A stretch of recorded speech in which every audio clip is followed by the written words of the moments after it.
So I'm often asked how to launch a successful fundraising campaign. So I thought I'd share with you a few tips on how to take advantage of crowdfunding if that is something you're thinking of doing. So the first thing you need to realize is that equity crowdfunding platforms like Seedrs or Crowdcube will need you to have two things in place. First, you're going to need to have an audience.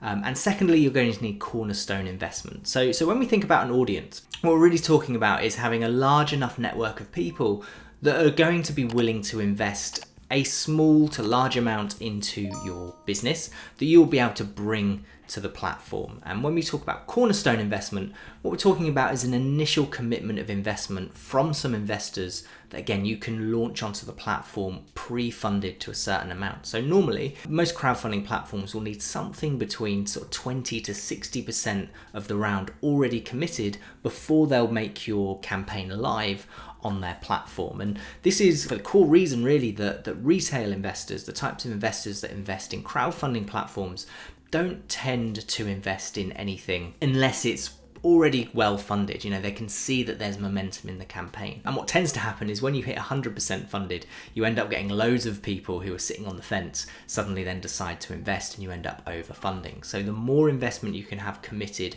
before you put it on the crowdfunding platform, the more likely it is that the crowd are going to actually fund your product. So it's a bit frustrating because it means you need to do two things. You need to find two different types of investors. The first thing you need to do is go and pitch to some high net worth or angel investors to commit that cornerstone investment.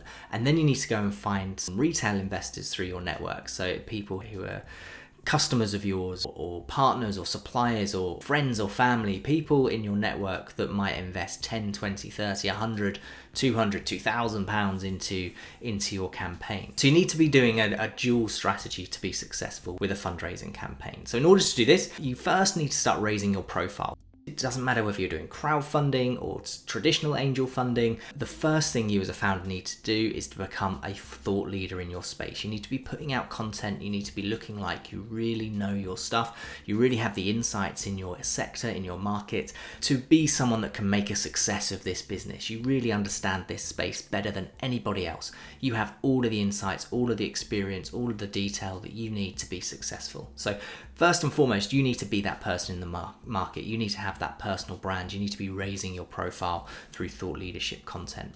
Then you need to have a compelling deck. Right? Next thing you need to do is create a compelling deck with a good business case that's going to get investors excited. Once you have that deck in place, you then need to set your round size. You need to think about how much you're raising. Now, when you're crowdfunding, as I alluded to earlier, you tend to raise more funding when you're overfunded. So when you've hit 100% of what you need, you tend to get more funding. And it's very common in a crowdfunding scenario to be in a position where you overfund, where you get more than 100% of your round committed. So you need to bear that in mind. And you also need to come with cornerstone investment of up to 60% of your round. So the smaller your round size, the easier it's going to be to hit 100% and start overfunding and look like you're being really successful with your round. And it's also more likely that you're going to be able to get the 40 or 60% cornerstone investment that you're going to require from the platform. So perhaps you ideally want to raise 300k, but you might look to set your round size at 200k so that you can overfund to up to around 300k. So we're sort of playing a psychological game with the market here to say we're overfunded, we are achieving more than 100% of what we need, we're popular, people see potential in us, so you should invest too. So we're deliberately reducing the amount we raise to then with a view to overfunding. So you can talk to the crowdfunding platforms about this, I'm sure, but that would be the strategy. Then you need to be doing your own investor research. So step 4 in this process is doing your own investor research, doing your own outreach campaign, looking at soft commitments from those angel investors. So you need to be reaching out to angels, building your network as you would in a traditional angel round with a view to getting that cornerstone investment. So you need to be reaching out to high net worths in your market, in your audience. You need to be reaching out to angel groups and reaching out to potential investors that have invested in similar sectors or similar businesses to yours, so that you can start to get that initial cornerstone investment. Now, obviously, you don't need to close your round with that approach. You just need to get enough to satisfy the crowdfunding platform that you're going to be able to bring to the table the cornerstone investment that is required. Now, the fifth step, the next step on the process, is going to be to actually approach the crowdfunding platform. Once you've got that compelling deck, once you've decided kind of roughly what the round size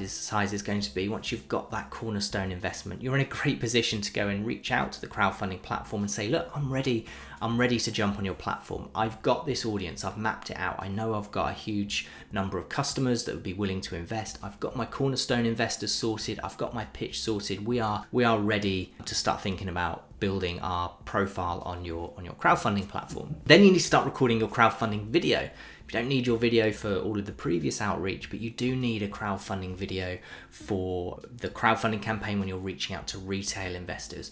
Retail investors love to look at a video. They're slightly less sophisticated investors. They're looking at the brand. They're looking at the exciting story, the vision. They like to connect with the founders.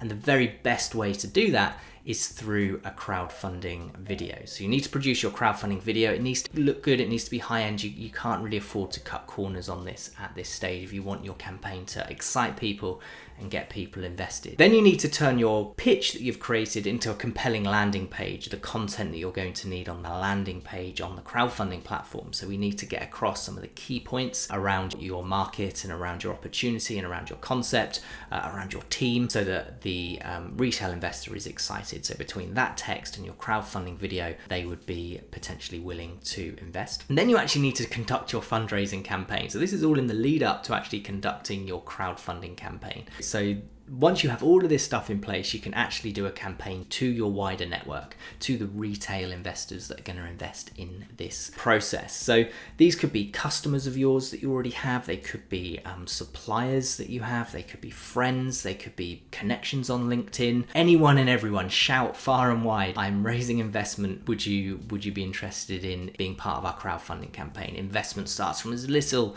as £10. You know, you're really getting people, as many people as possible, to invest in your opportunity. So you might want to support that outreach with PR campaigns, with Facebook ads, doing some events to stimulate demand, mentioning it on your website, like literally everywhere, your email footer, everywhere you possibly can. Mention that you're crowdfunding, drive as much people in your audience, followers of you. You should have a decent number because you've already been building that personal brand. That was step one, to push them through into the crowdfunding platform. Ex-colleagues are a great opportunity as well. They know you, they like you, they trust you. You're probably doing something that resonates with them because you probably came up with the idea while working somewhere else, and it's related to that industry that you already have experience in. So all of these opportunities to go and conduct your campaign. Then you need to just keep promoting it, right? Keep promoting, stimulate interest. I think it's around a month's worth of constant promotion around this opportunity. And then finally, be prepared to answer lots of questions. So those who are even putting kind of £10 investment into your business are going to ask you some questions, and you're going to need to respond to them through the platform. So you're going to get lots of questions from these hundreds of investors that you're bringing into the business, and often it's the case that those that are investing the least have the most questions to satisfy that they're going to put 10, 50, £100 into your business, whereas those who are willing to put £2,000, £3,000, £5,000 into your business probably have less questions than those investing 10. It's just the way of the world, but you're going to get inundated through this platform with lots of questions, and you're going to need to be an ambassador for the brand. You're going to need to answer everyone. You're going to need to keep everyone sweet so that you can keep that campaign moving forward. So it's a lot of work, but it's a really great opportunity for you. It's not a simple fix. It's not just list this on a crowdfunding platform and they'll send it out to their network of investors and you'll end up closing your round. You need to do a lot of work to make it happen. Now, of course, the crowdfunding platform has its own users, and you'll have a snowball effect from the users of the crowdfunding platform that are looking at one deal would come and invest in yours because they were looking at someone else's. So there's this cumulative effect, but you have to do a lot of the legwork to get people into the platform. So you should really view the crowdfunding platforms not as a vehicle for bringing investors to you, but as a vehicle for using it as a sort of a transactional platform, as a way for you converting your current audience into investors through an and easy transaction online rather than a complex kind of angel investment approach where it's much easier. So it's about having a transactional platform where you can get lots of small investors rather than an angel approach of getting a few higher value investors. So think of crowdfunding as a transactional platform, not as a way of having investors brought to you on a plate. Now, the great thing about crowdfunding, the biggest benefit of crowdfunding, is that it builds a loyal community of investors, people who are going to be advocates for your products. You often end up with hundreds of investors, not just 2 or 3, and they can spread the word. They can recommend the product. They probably even become your first customers, and they actually use the product as well. So it's really building loyalty. Big brands like BrewDog have had huge success by building so much loyalty through their customers by having them buy shares in their company. So it's got, not only do you raise the capital, but you also build a loyal community, a tribe of advocates who are going to push your product forward. So lots to consider when it comes to a crowdfunding campaign, whether or not it's right for you. It's no less work than doing a traditional angel or VC round. It's just a different approach, a different strategy in your arsenal to get more capital from a larger network of retail investors who would typically invest less money than a typical angel would. So I hope that makes sense. I hope that gives you some food for thought on how to run a successful crowdfunding campaign.